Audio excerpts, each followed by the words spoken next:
I've been a journalist for about 25 years, and I was educated to lie, to betray, and not to tell the truth to the public. Not to tell the truth to the public. Not to tell the truth to the public.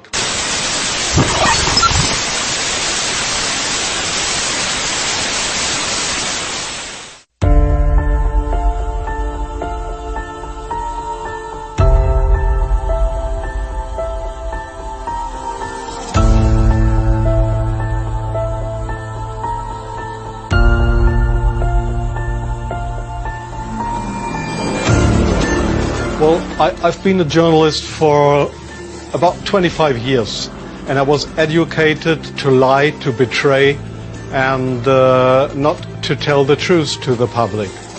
But seeing right now, within the last months, how the German and American media tries to bring war to the people in Europe, to bring war to Russia.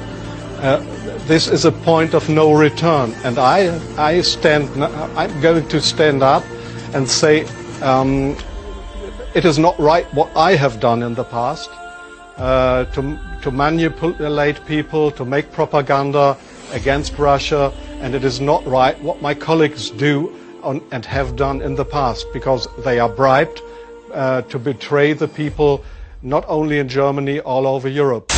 They are bribed to betray the people. They are bribed to betray the people.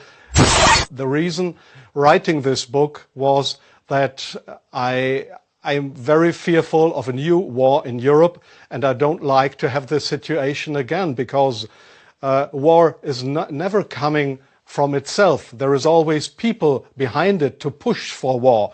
And this is not only politicians, this is journalists too.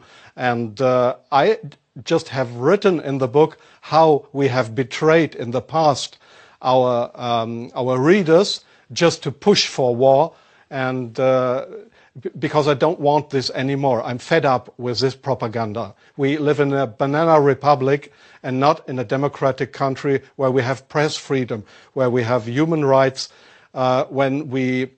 If you see the German media, especially my colleagues who day by day write against the Russians, who are in transatlantic organizations and who are supported by the United States to do so, well, people like me, I became an honorary citizen of the state of Oklahoma in the United States. Just why?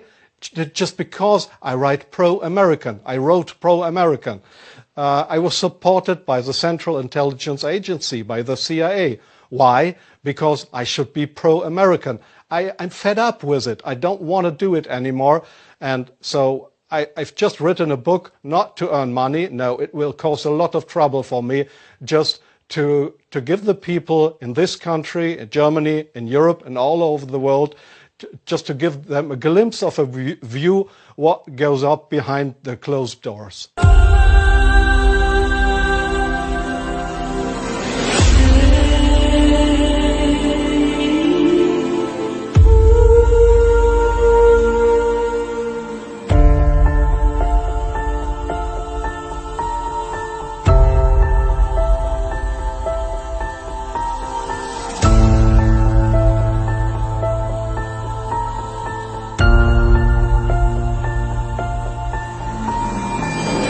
One of the hopeful things that I've discovered is that nearly every war that has started in the past 50 years has been a result of media lies.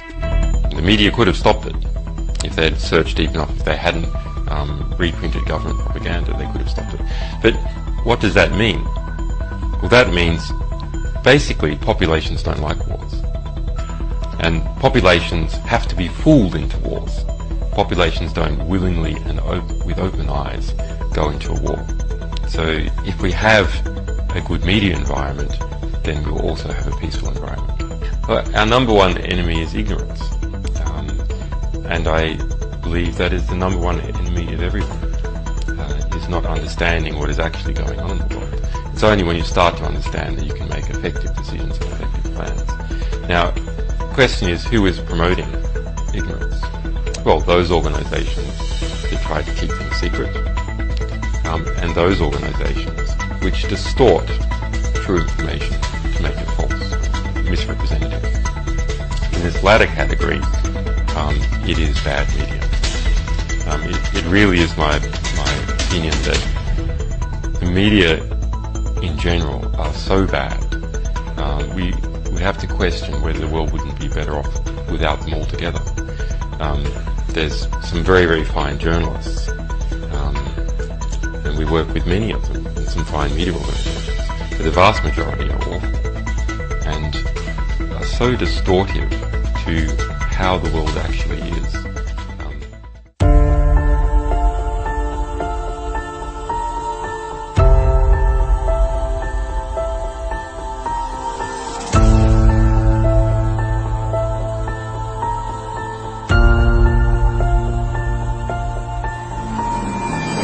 About my experience as being the crisis manager, the flu commissioner for Belgium, and highlighting the communication aspects there. And then you have one opportunity to do it right. I mean, day one is so important. In day one, you start your communication with the press, with the people, and you have to do it right. I mean, you have to go for one voice, one message. In Belgium, they chose to appoint a non-politician to do that. I mean, I have no party affiliations, and that makes things a little bit, at that time at least, a little bit easier, because you're not attacked politically, majority, minority. That doesn't come into play, and that was a huge advantage. The second advantage is that you can play in Brussels the complete naive guy, and get a lot more done than you would otherwise be able to do. You can play in Brussels the complete naive guy. You have to be omnipresent that first day or the first days, so that you attract the media attention. You make an agreement with them that you will tell them all, and if they call, you will pick up the phone. When you do that, then you can profit from these early days to get complete carpet coverage of the field, and they're not going to search for alternative voices there. And they're not going to search for alternative voices there. And if you do that, that makes things a lot easier. And then you have to say, okay, well, we will have H1N1 deaths. Of course, that would be unavoidable. I used there Sir Donaldson's quote, where he said that in the UK, by the peak of the epidemic, 40 people would die per day at the end of the summer. So 62 at that time million people in UK, 40 deaths a day. I worked it out for Belgium. That would be 7 deaths a day at the peak of the epidemic. I used that in the media. I used there Sir Donaldson's quote. I used that in the media. 7 Belgian flu deaths per day at the peak of the epidemic would be realistic. That is true in every year, even interpandemically. That is very, very conservative. However, talking about fatalities is important, because when you say that, people say, wow, what do you mean? People die because of influenza? And that was a necessary step to take. And then, of course, a couple of days later, you had the first H1N1 death in the country, and the scene was set and it was already talked about. And then you had to pick who is going to be vaccinated first. And then, well, women and children first, whatever. Well, women and children first, whatever. I mean, risk groups, they were important. And then I misused the fact that the top football soccer clubs in Belgium inappropriately and against all agreements vaccinated they made their soccer players priority people. So I said I can use that, because if the population really believes that this vaccine is so desirable that even the soccer players would be dishonest to get their vaccine, I said, okay, I can play with that. So I made a big fuss about this. I can play with that. So I made a big fuss about this. This is Van Ranst is raving mad, but it worked.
like COVID, gangbusters were greater, right?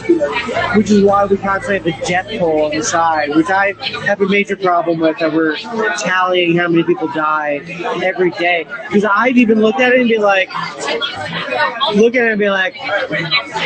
let's make it higher. Like, why isn't it high enough, today? Like, it would make our point better if it was higher. And I'm like, what am I rallying for?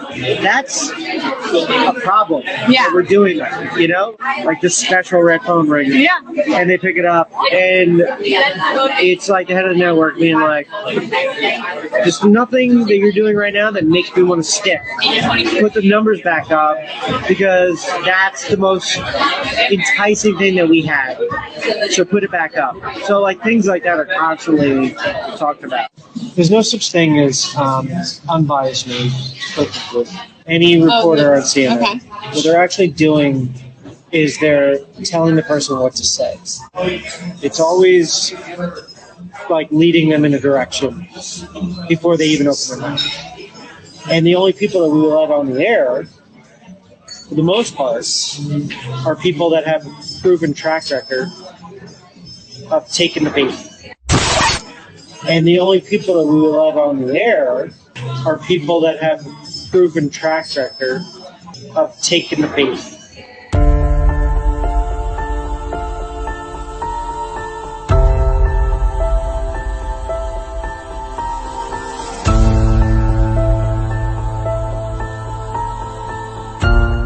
We want to find a way of ramping this up even beyond the end of the lockdown.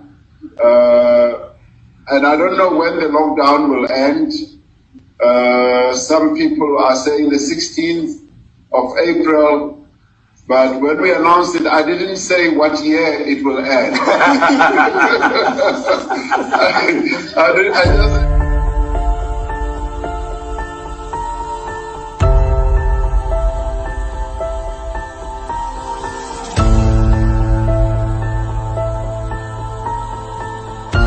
Opwelling heb ik toen werd ik gebeld en in de opwelling heb ik wel gezegd, luister eens, we kunnen ook Wilders premier maken als je dat wilt, hè.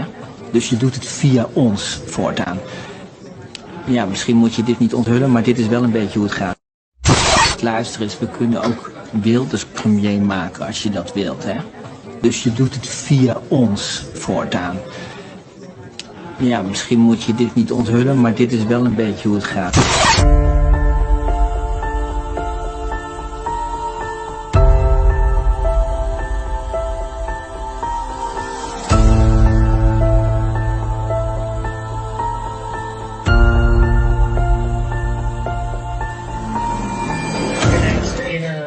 That once the public will be open to it, we're going to start focusing mainly on climate, global warming, and it's going to be our focus. Our focus was to get Trump out of office, right? Without saying it, that's what it was, right? So our next thing is going to be for climate change awareness. What does that look like? I don't know. I'm not sure. I have a feeling it's just going to be like constantly showing videos of like decline in ice and weather warming up and like the effects it's having on the economy and really diving into it. Head of the network, like just. Who's that? Is that Zucker, yeah. I imagine that he's got his council and they've all like discussed like where they think. So that's like the next pandemic like story like that will be to death, but that one's got longevity. You know what I mean? It's not like climate is going to take years, so they'll probably be able to milk that for quite a bit. You know? So climate change overload. Be prepared. It's coming. Do you think it's going to be just like a lot of like fear, like climate? Yeah, fear sells. Do you think it's going to be just like a lot of like fear, like climate? Yeah, fear sells.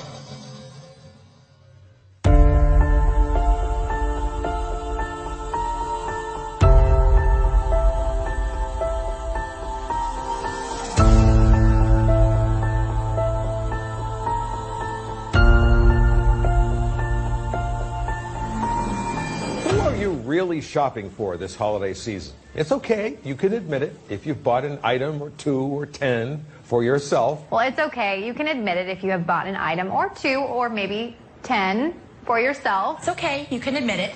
You've bought an item or 2 or 10 for yourself. It's okay. You can admit it if you bought an item or 2 or 10 for yourself. It's okay. You can admit it if you bought an item or 2 or 10 for yourself. It's okay. You can admit it if you've bought an item or 2 or 10 for yourself. It's okay. You can admit it, Todd.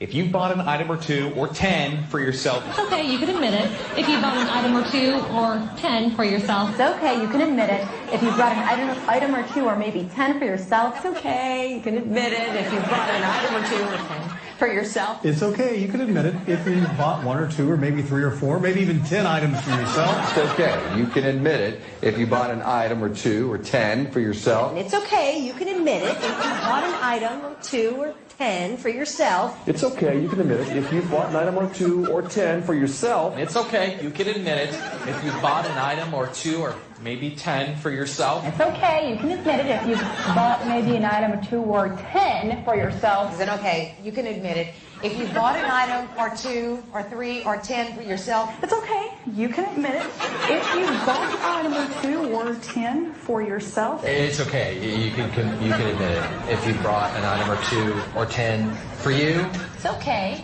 You can admit it. If you've bought an item or 2 or 10 for yourself. It's okay. You can admit it if you bought an item or 2 or 10 for yourself. It's okay. You can admit it if you bought an item or 2 or 10. Say for yourself. It's okay. Admit it if you bought an item or 2 or 10 for yourself. It's okay. You can admit it if you bought yourself 1 or 2 or 10 things for yourself, because a lot of people do it. This is extremely dangerous to our democracy. This is extremely dangerous to our democracy. This is extremely dangerous to our democracy. This is extremely dangerous to our democracy. This is extremely dangerous to our democracy. This is extremely dangerous to our democracy. This is extremely dangerous to our democracy. This is extremely dangerous to our democracy. This is extremely dangerous to our democracy. This is extremely dangerous to our democracy. This is extremely dangerous to our democracy. This is extremely dangerous to our democracy. This is extremely dangerous to our democracy.